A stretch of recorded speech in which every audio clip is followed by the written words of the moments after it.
we can tell that we're having a pretty strong conversation about effort versus trusting, about letting it be rather than making it be. And it's also a strong conversation or evidence of a belief.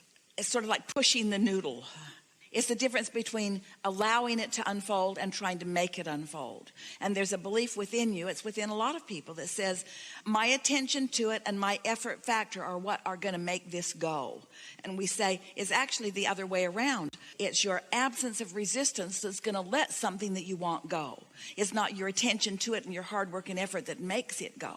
And people don't get that because there is a certain action factor that does make the difference. In other words, you could line people up with something to move from one place to another, and a strong person could pick it up and move it faster than a weaker person. Someone more determined is going to move that physical thing further. But that's not the game you play in. You're playing in a game of higher stakes with faster currents and energies and bigger repercussions and bigger results than just moving something from one place to another.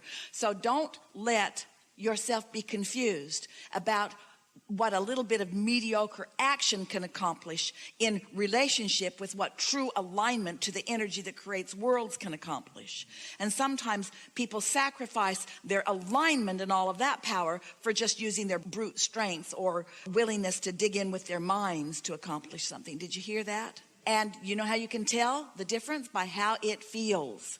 If it feels hard, it isn't working.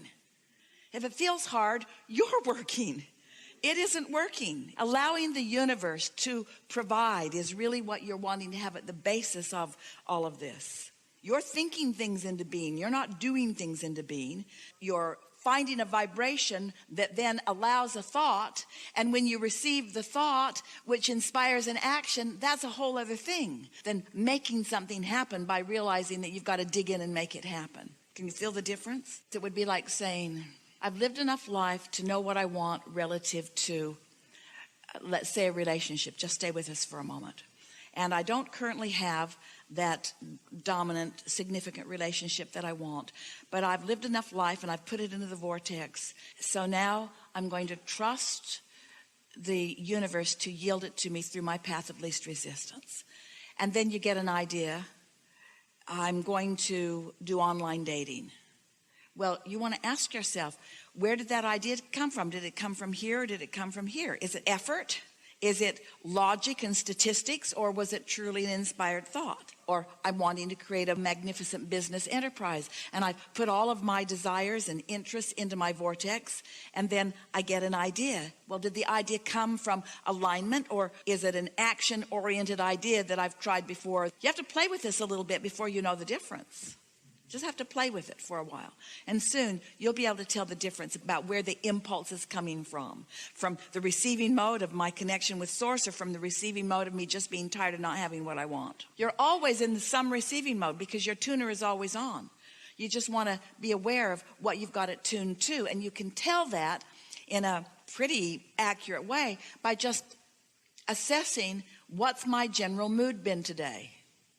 If I've been just sort of awkward in my being and ornery and disappointed about life and discouraged and halfway depressed, it's a pretty good sign that every idea you got came from here, not here.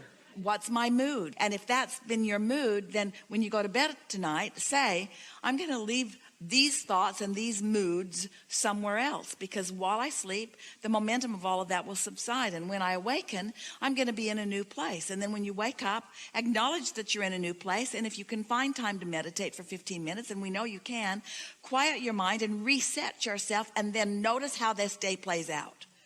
We've been talking about meditation with you all a lot today, and we know that these are only words to you until you've actually quieted your mind and gotten to that place where you are actually feeling detached from your body and where you can actually feel yourself feeling different than you have felt in terms of consciousness, and where you're detached enough that you really can't tell your toe from your nose. In other words, you can feel that you're in that different space, and then an idea occurs to you and feels good when it occurs, and then produces really good experience as you follow through with it. Until you've actually had that experience, then you don't know what we're talking about here.